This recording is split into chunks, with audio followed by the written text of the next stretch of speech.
Magandang umaga po sa inyo. Yung nagbigay ng donasyon na magpapagawa sa altar ng Panginoong Hesus sa mga Nazareno, ipopost ko na lang po yung pagkatapos. Ito po yung binigay niyang semento, 6 na peraso, tsaka buhangin, tsaka sila po yung maggagawa, sila kuya.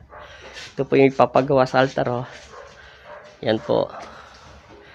Pag natapos po, sisend ko lang. At maraming salamat po sa nagbigay at nagdonasyon nito. Ayaw po magpasabi. Donate niya na lang yan sa ginawang himala ng Panginoon Kristo sa kanya sa dami niyang sakit na halos 5 taon o 7 taon niya na. Maraming salamat sa inyo Kuya Flores. Ace, maraming salamat sa iyo ha. Maraming salamat din sa pagdonasyon po nito. Nagawa na po nila yung dadaanan po. Nasementohan niya na pa yung mga daanan dito. Maraming salamat po sa nagdonasyon. At ito na po, ayaw niya po magpakilala kung sino man po siya. Ayaw niya pasabi ang pangalan niya.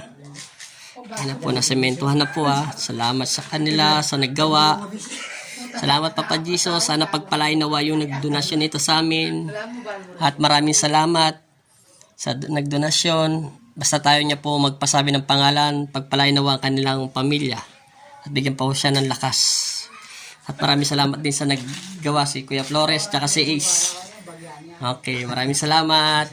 Salamat din sa paggawa. Isang araw lang nila. Kalating araw lang to nagawa. Wala pa lang isang araw. Kalating araw lang. Salamat. Ingat po kayo kaya. Okay, thank you. Thank you. Kabit na po yung binigay na donasyon ng pasyente ko na ayaw niya po magpasabi ng pangalan. Para makita niya rin po yung ginawa semento. Wala pa akong kalating araw yan. Tinapos na nila yan. Oras lang po. God bless po sa inyo. God bless din po sa nagbigay. Palain nawa kayo ng Panginoon Kristo sa lahat ng binigay nyo. Donasyon, ibibigay niya lahat ng gusto nyo. At sa inyong karamdaman na matagal na panahon at 5 taon o 7 taon na kayo nagpapagamot sa kung ano saan, medisina, hindi kayo magamot, pero binigyan kayo ng himala ng Panginoon Kristo sa isang iglap lamang. Maraming salamat po sa inyong lahat at sa mga nanonood din. Shout out dyan sa lahat at napakarami nyo. Pinabati ko kayo. Maraming salamat sa nanonood sa akin sa YouTube.